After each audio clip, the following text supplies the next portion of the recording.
기도하고 말씀토록 하겠습니다. 하나님, 오늘도 주의 말씀을 통해 은혜 얻는 시간 되게 하시고 우리 사랑하는 온사랑교회 성도님들이 말씀이 주는 평안과 위로를 누리게 하시기를 기도합니다. 오늘도 성령이 함께하여 주셔서 말씀을 잘 깨달을 수 있도록 인도하시고 말씀이 우리 삶 가운데 잘 자라 풍성한 열매를 맺게 하시기를 기도합니다. 지금은 주의 말씀을 듣습니다.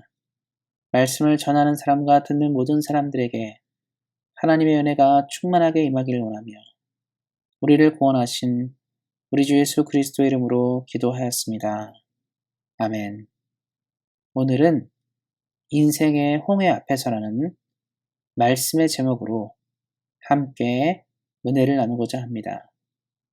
사자성어에 진퇴양난이란 말이 있습니다. 앞으로도 가지 못하고 뒤로도 가지 못할 때 사용하는 말입니다. 언제나 우리의 삶이 시온의 대로처럼 막힘없이 나가기를 원하지만 때로는 우리 앞과 뒤가 꽉 막혀 있을 때가 있습니다. 어떤 사람은 경제적 문제로, 어떤 사람은 건강의 문제로, 또 정신적 스트레스나 우울증 같은 문제들로 가로막힐 때가 있습니다. 대개 세상 사람들은 길이 막혔을 때 낭망하고 좌절합니다. 그도 그럴 것이 절망적인 순간에는 이상하게 누구의 도움도 받지 못하는 경우가 많기 때문입니다. 그렇다면 우리 믿는 사람들은 그러한 때에 어떻게 나아가야 할까요? 오늘 말씀을 통해서 그 답을 얻고자 합니다. 본문에 나오는 모세와 이스라엘 백성은 출애굽 이후 첫 번째 위기를 맞이하였습니다. 하나님께서 애굽에 10가지의 재앙을 내리셔서 이스라엘 백성은 400여 년 만에 해방을 누리게 되었고 새로운 출발을 하게 되었습니다. 그리고 그들은 큰 설레임을 가지고 있었을 것입니다. 그러한 마음을 가진 그때에 이해할 수 없는 상황이 생긴 것입니다. 여기서 우리는 이 상황을 다시 한번 생각해 볼 필요가 있습니다. 출애굽기 14장 11, 12절 말씀을 보면 이스라엘 백성들은 모세를 향해 원망까지 하고 있습니다. 왜 우리를 이곳까지 불러내어 비참하게 죽게 하느냐라고 이야기합니다. 우리는 그들의 심정을 충분히 이해할 수 있습니다. 그냥 이스라엘 백성들은 애굽 사람들의 노예로 삶은 유지할 수 있었기 때문입니다. 그런데 오늘 하나님께서 그들에게 모세를 보내셔서 가나안 땅에 대한 새로운 비전들을 허락하시고 자유로운 삶을 살 수 있는 소망들을 주셨습니다. 그리고 10가지 재앙을 통하여 애굽의 신들을 무너뜨리고 애굽에서 나와 자유로운 여정을 시작할 수 있도록 인도하셨습니다. 그런데 그 위대한 출발에 하나님은 큰 난관을 허락하신 것입니다. 건너갈 수 없는 홍해와 그들을 추격하는 애국 군대 사이에 그들을 갇히게 하신 것입니다. 그래서 그들은 모세에게 왜 우리를 죽게 하려고 광야까지 인도했냐라고 외친 것입니다. 나는 그냥 노예로 살아도 되는데 왜 우리를 이렇게까지 만들었냐고 말하는 것입니다. 그렇다면 우리는 왜 하나님께서 진퇴양난의 상황을 이스라엘 백성들에게 허락하셨는지를 살펴볼 필요가 있습니다. 거기에는 2가지 이유를 찾아볼 수 있습니다. 첫째로 하나님은 이스라엘 백성들이 앞으로 삶을 살아갈 때 이 순간을 기억하게 하시기 위해서 홍해를 허락하셨습니다.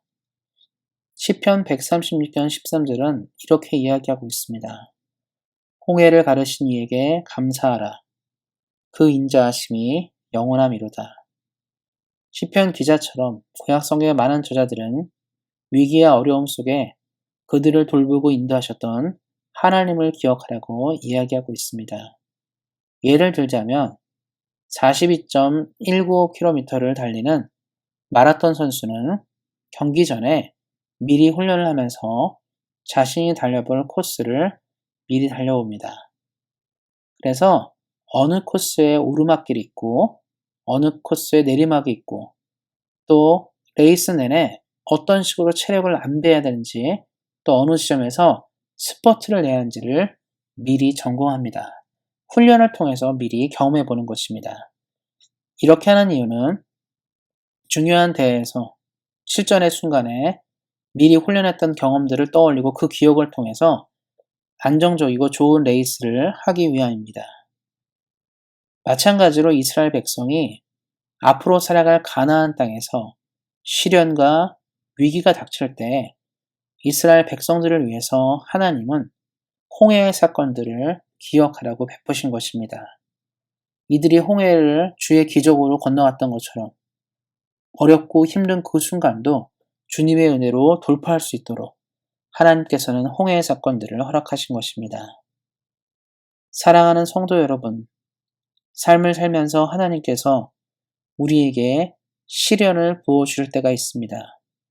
그럴 때마다 우리 삶에 나타난 하나님의 은혜를 꼭 기억하시기 바랍니다. 부족하고 약한 우리에게 찾아오셔서 영생의 복과 성령의 충만함을 주신 하나님을 떠올리시기 바랍니다. 그럴 때 우리는 우리 삶에 드리워진 고난을 돌파하게 될 것입니다. 우리 사랑하는 성도님들이 영적인 기억으로 늘 삶의 문제를 넘어서시기를 예수님의 이름으로 축원드립니다. 둘째로 하나님은 애굽인들과 당시의 많은 이방인들에게 하나님이 누구신지를 가르쳐 주시기 위해서 홍해를 허락하셨습니다.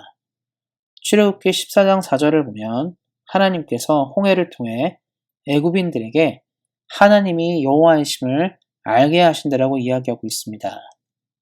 홍해의 사건을 통해 하나님은 하나님의 능력을 보이시고 하나님이 자신의 백성을 돌보시는 위대한 분임을 보여주셨습니다. 이처럼 하나님이 함께 하시는 공동체는 주님의 능력을 누리고 주님의 복을 누린다는 것을 나타나게 되었습니다.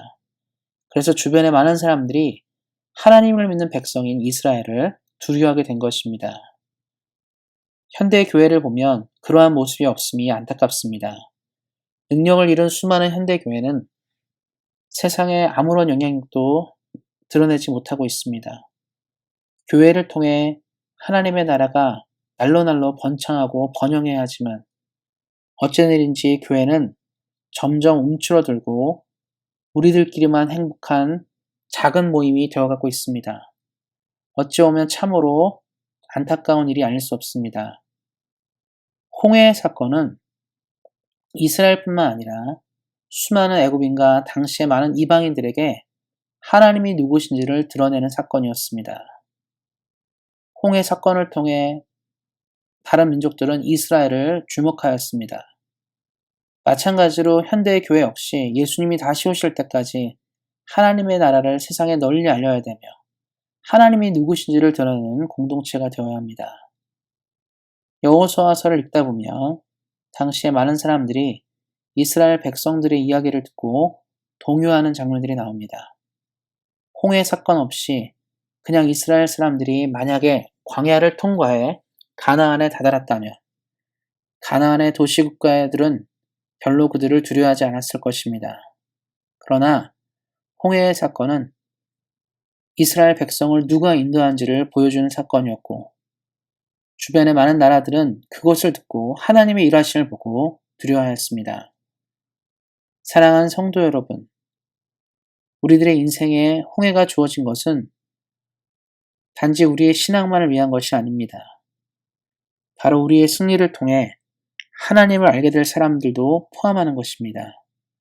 우리 사랑하는 성도님들이 승리를 통해 복음이 더욱더 확장되고 하나님의 영광이 더욱더 높여지기를, 우리 성도님을 통해 더욱더 높여지기를 예수님의 이름으로 축원드립니다.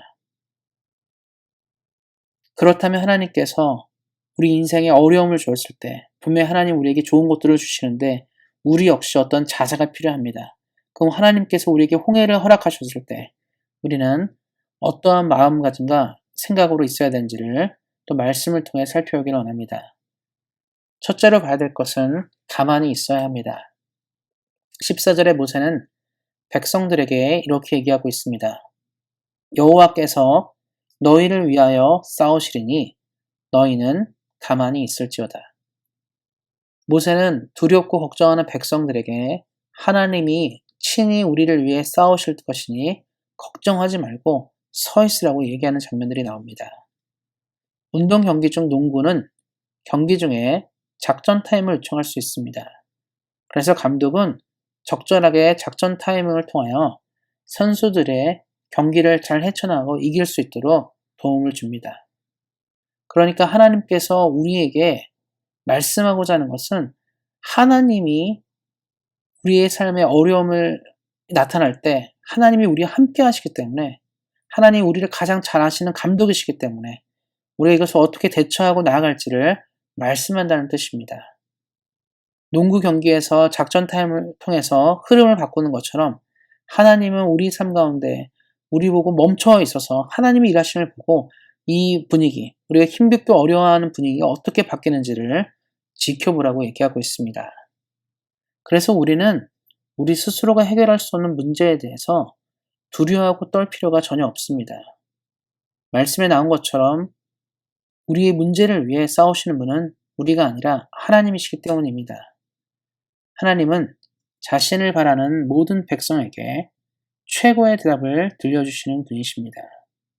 우리가 주님을 믿고 의지하고 바라기 시작할 때 하나님은 최고의 것들을 주시는 분이십니다.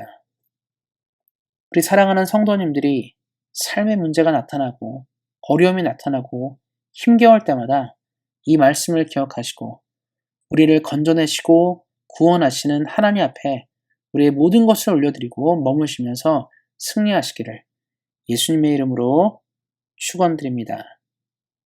둘째로 우리가 봐야 될 것은 앞으로 나아가야 합니다. 15절을 보면 모세에게 하나님은 이스라엘 백성을 향해서 나아갈 것을 명하셨습니다. 언뜻 보면 방금 살펴온 앞선 구절과는 다소 다른 느낌이 있습니다. 앞선 구절은 가만히 있을 것을 말했기 때문입니다. 그런데 지금 구절은 오히려 앞으로 나가라고 얘기하는데요. 우리가 이 말씀에 대해서 한 번 더 생각해 봐야 합니다. 이 말씀은 우리가 기도하고 하나님께 구했다면 믿음으로 걸으라고 이야기하는 것입니다. 이 땅에 많은 사람들이, 신앙인들이 능력이 없는 이유는 능력을 위해 기도만 하고 실행하지 않았기 때문입니다. 우리가 어떤 사업을 준비한다고 한번 떠올리셨으면 좋겠습니다. 그래서 우리가 사업을 잘하기 위해 먼저 일했던 사람, 이 분야에 잘 아는 사람을 통해서 강연을 우리는 들을 수 있습니다. 노하우를 전수받을 수 있습니다. 그리고 사업이 잘 되기 위해서 그것을 듣고 여러 가지 사업들을 좀 보면서 이것저것 배우고 또 연습하는 이런 시간도 우리가 가질 수 있습니다. 중요한 것은 뭐냐면 배우고 훈련하고 습득한 것들을 사업을 통해 써 먹어야 됩니다. 생각만 하고 우리가 아무것도 하지 않는다면 사업이 잘 되지도 않고 잘 될 수도 없는 것입니다. 그러니까 우리가 신앙생활도 마찬가지인데요. 하나님께서 우리에게 원하는 것은 우리가 만약에 하나님께 기도했다면 믿음으로 나가라고 얘기하고 있습니다. 기도해서 멈추고 생각해서 멈추는 것이 아니라 믿고 실행하라고 얘기하고 있는 것입니다. 사랑하는 성도 여러분, 우리가 하나님께 뭔가를 간절히 구할 때가 있습니다. 하나님께 간절히 바랄 때가 있습니다. 그럴 때 우리는 믿음을 가지고 나가셔야 되는데 믿음으로 갖고 나간다는 것은 하나님이 이 기도에 응답하는 것을 믿고 발걸음을 내딛는 것을 얘기하게 됩니다. 하나님은 이스라엘 백성에게 이미 홍해를 건너갈 모든 준비를 마치셨습니다. 그런데 하나님이 이스라엘 백성이 원하는 건 뭐냐면 홍해를 향해서 발걸음을 내디리라고 얘기하는 것이죠. 오직 이스라엘 백성이 필요한 것은 믿음과 용기가 필요하다는 겁니다. 하나님의 은혜를 믿고 홍해로 들어가서 걸으라고 얘기하는 것이죠. 마찬가지로 우리 사랑하는 성도님들에게 하나님이 원하시는 것은 어떤 일을 기도하셨습니까? 어떤 일에 대해 간절히 구하셨습니까? 그렇다면 그것을 믿음으로 취하고 믿음으로 나가라고 얘기하고 있는 것입니다. 우리 사랑하는 성도님들이 언제나 간절히 구하는 기도에 하나님이 완전히 믿음으로 역사하시기를, 또 믿음으로 역사하셔서 좋은 것들을 보여주시기를 예수님의 이름으로 축원드립니다. 우리가 날마다 믿음으로 은혜 가운데로 전진하기를 소망합니다. 사랑하는 성도 여러분, 이제 말씀을 읽고자 합니다. 믿음을 가진 사람에게는 진퇴양난이란 단어가 존재하지 않습니다. 우리가 인생을 살아가고 신앙생활할 때 가장 중요한 것이 무엇이냐, 가장 필요한 것이 무엇인가를 생각할 때 믿음으로 사는 사람은 물러섬을 생각하면 안 되고요. 전진할 수 있다는 것을 믿으셔야 합니다. 하나님과 함께 우리는 전진할 수 있습니다. 우리 앞을 가로막고 있는 모든 문제들 앞에서 하나님은 가장 좋은 대답을 주실 것입니다. 그래서 삶을 살면서 홍해 같은 문제가 우리를 가로막고 있다면 우리는 하나님께서 우리 뒤에서 우리를 보호하시고 지켜오신다는 믿음을 가지고 나가시길 바랍니다. 하나님 우리에게 좋은 것도 주시는 그런 분이신 것을 기억하시기 바랍니다. 그리고 우리들의 승리로 하나님은 우리 주변의 가족과 친구, 이웃들에게 하나님이 누구신지를 드러내실 것입니다. 그러니까 우리 삶이 하나님을 알아가고 닮아갈 때마다 오히려 복음이 점점 넓어진다는 것을 볼 수 있습니다. 그래서 우리 사랑하는 성도님들이 늘 기억하시는 것은 물러서면 안 됩니다. 예수님을 믿는 사람은 믿음과 함께 한 걸음 두 걸음을 전진할 수 있어야 합니다. 언제나 우리 사랑하는 성도님들이 삶의 문제 앞에서 먼저 하나님께 간절히 기도하시고 또 기도하는 모든 것들이 믿음으로 실행되어 늘 승리한 삶을 주로부터 사시기를 예수님의 이름으로 축원드립니다. 기도하겠습니다. 하나님 오늘도 말씀으로 우리에게 은혜를 주셔서 감사합니다. 우리 사랑하는 성도님들이 오늘 말씀을 기억함으로 우리를 위해 모든 것을 하시는 하나님을 만나게 하시고 하나님과 함께 이 시대를 이겨내는 믿음을 내려주시기를 기도합니다. 감사드리고 우리 주 예수 그리스도의 이름으로 기도하였습니다. 아멘.